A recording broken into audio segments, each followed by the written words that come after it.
হাঁটতে পারবো না মা, আমি আর হাঁটতে পারবো না। আমার কচি পায়ে ব্যথা লাগছে, আমি আর কৈলাসের পথে হাঁটতে পারবো না। ওই পুত্র হনুমান, ওই বাবা, আমি তো তোকে আগেই বলেছি ওই কৈলাসের দুর্গম পথে তুই যেতে পারবি না, তোর কচি পায়ে ব্যথা হবে। ওই পুত্র, আমি তো তোকে আগেই বলেছি বাবা।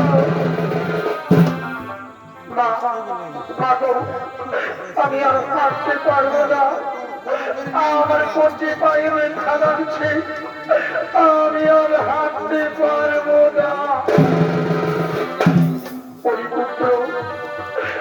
পুত্র হনুমান, ওই বাবা, আজ অনেকদিন পর তোর পিতা সুস্থ হয়ে যাবে বলে ভগবান আমায় বলেছিলেন, অঞ্জনা তুমি যদি কৈলাসে গিয়ে ভোলা বাবার মাথায় জলাভিষেক করো, তুমি তোমার স্বামী এই সমস্ত রোগ থেকে মুক্তি পাবে। তাই ওই পুত্র হনুমান, তুই তুই একটু কষ্ট কর বাবা, আমার জন্য একটু কষ্ট কর বাবা। মা, আমি আর হাঁটতে পারবো না, আমি আর হাঁটতে পারবো না মা। আমরা বরং বাড়ি ফিরে যাই, চলো। না না বাবা, ও কথা বলিস না বাবা, বাড়ি ফিরে যাওয়ার কথা বলিস না বাবা। তোর পিতা অসুস্থ হয়ে বাড়িতে পড়ে রয়েছে, আমরা যদি বাড়ি ফিরে যাই তাহলে তোর পিতা আর সুস্থ হবে না। তাই ওই পুত্র, আমাদের যতই কষ্ট হোক না কেন, আমরা সেই ভোলা বাবার মাথায় জলাভিষেক করবো, চল বাবা। তোর পিতা যে সুস্থ হবে না, ভোলা বাবার মাথায় জলাভিষেক না করলে তোর পিতা সুস্থ হবে না। স্বামী হারা এই নারী যারা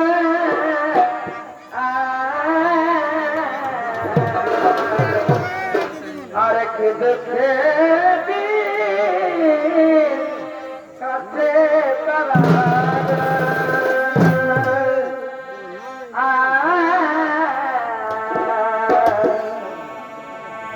এই স্বামী হারা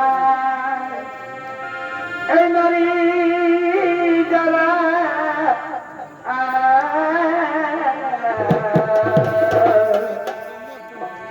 আরেক দেখে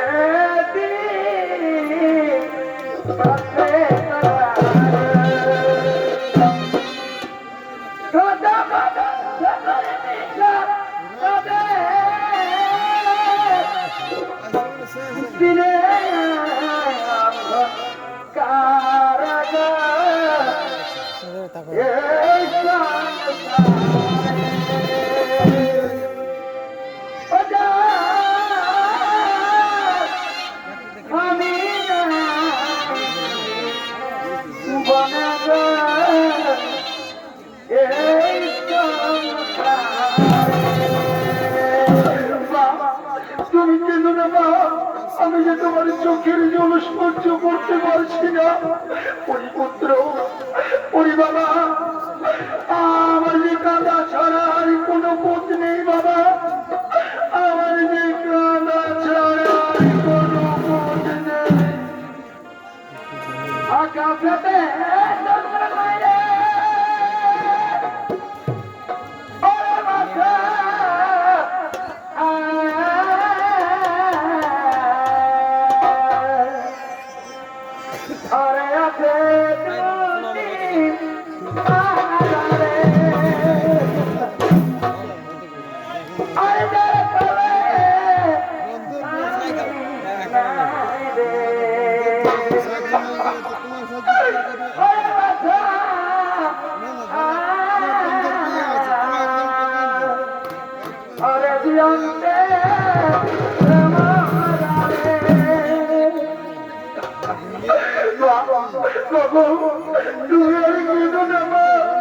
আমি যে তোমার চোখের জল আর সহ্য করতে পারছি না। আমি যে তোমার চোখের জল আর সহ্য করতে পারছি না। ওই পুত্র, ওই বাবা, যার জীবনে স্বামী থাকে না, এই মেয়েদের জীবনে স্বামী না থাকলেই পাইনি, পাইনি আর কিছুই নেই বাবা, পাইনি আর কিছুই নেই।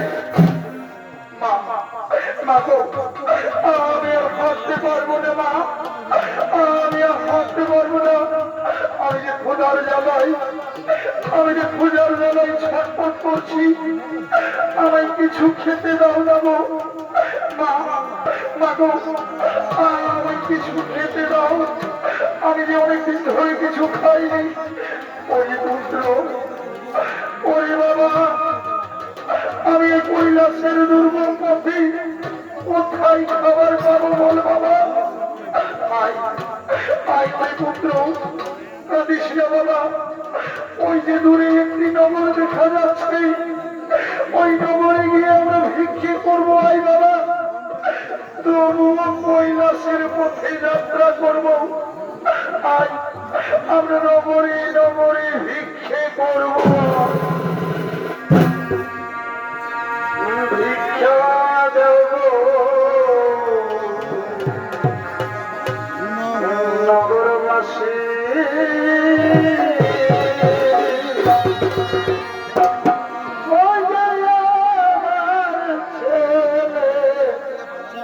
উপবাসী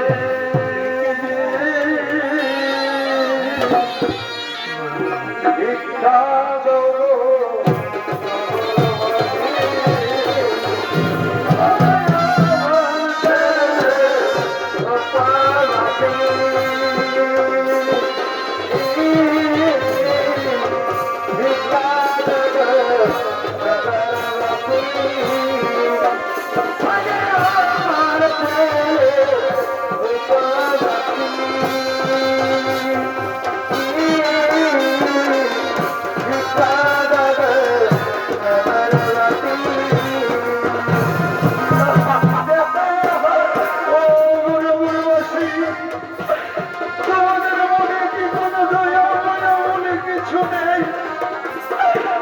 আমার ছেলে আজ দুদিন ধরে কিছু খায়নি, তোমরা দুটো ভিক্ষে দাও না গো, তোমরা দুটো ভিক্ষে দাও।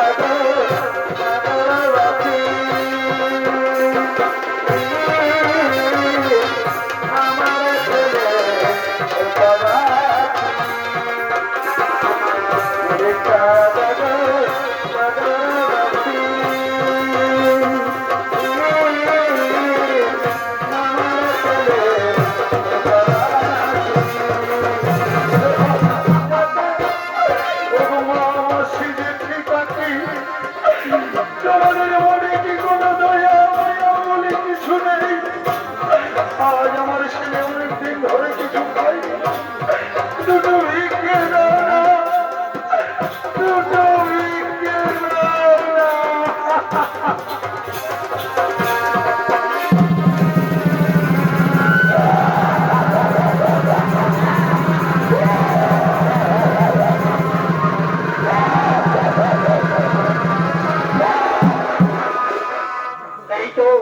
মন্ত্রী সেনাপতি সৈন্যবান, এই তো সেই অঞ্জনা তার শিশু পুত্র হনুমান, এদেরকে চারিদিক থেকে ঘিরে ফেলো। সে যেন পালিয়ে যেতে না পারে, সে যেন পালিয়ে যেতে না পারে। কেন আমরা তো কোনো অন্যায় করিনি, আমরা মা ছেলে কৈলাসের পথে যাত্রা করছি, তাহলে মাঝ পথে আমাদের কেন বাধা দিচ্ছ? অঞ্জনা, অঞ্জনা, তোর পুত্র বেঁচে থাকলেই আমার পুত্র নাম চিরমূল হল না, তাই তোর পুত্র হনুমান আমি হত্যা করবো না। দেখো দেখো রক্তসীমাটা, তোমার যেমন লবণ আমারও তো তেমনি হনুমান, আমাদের ছেড়ে দাও না গো, আমাদের ছেড়ে দাও, ছেড়ে দাও, ছেড়ে দেবো না। তোর পুত্র হনুমান গাড়ি দু টুকরো করে না গো রাক্ষসী মাতা, আমাদের ছেড়ে দাও। আমরা তো কোনো অন্যায় করিনি, আমরা মা ছেলে কৈলাসের মধ্যে যাত্রা করছি, আমাদের ছেড়ে দাও না গো, ছেড়ে দেবো না। তোর পুত্র হনুমানকে ছেড়ে দিলে আমার পুত্র আমার জীবন হয় না, তাই তোর পুত্র হনুমানকে হত্যা করবো না গো। আমার জীবনে যতক্ষণ জীবন থাকবে আমার পুত্র হনুমানকে আমি একটি আচর পর্যন্ত লাগতে দেব না। আমাদের ছেড়ে দাও, আমাদের ছেড়ে দাও না গো, ছেড়ে দেব না। কি করে ভাবলি তোর পুত্র হনুমানকে ছেড়ে দেবো? তোর পুত্র হনুমানকে ছেড়ে দি, আমার পুত্র আমার চির অমর হবে না, তাই তোর পুত্র হনুমানকে আমি হত্যা করবো না। তোমার দুটি পায়ে ধরি, আমাদের ছেড়ে দাও, আমাদের ছেড়ে দাও না গো। ওগো ঠাকুর, ওগো ঠাকুর, তোমার আদেশে আমি চলেছি কৈলাসের পথে, ওই ভোলা বাবার মাথায় জলাভিষেক করতেই মাঝে পথে বড় বিপদে পড়েছি। ঠাকুর আমায় কৃপা করো, এই রাক্ষসীর হাত থেকে আমাদের বাঁচাও।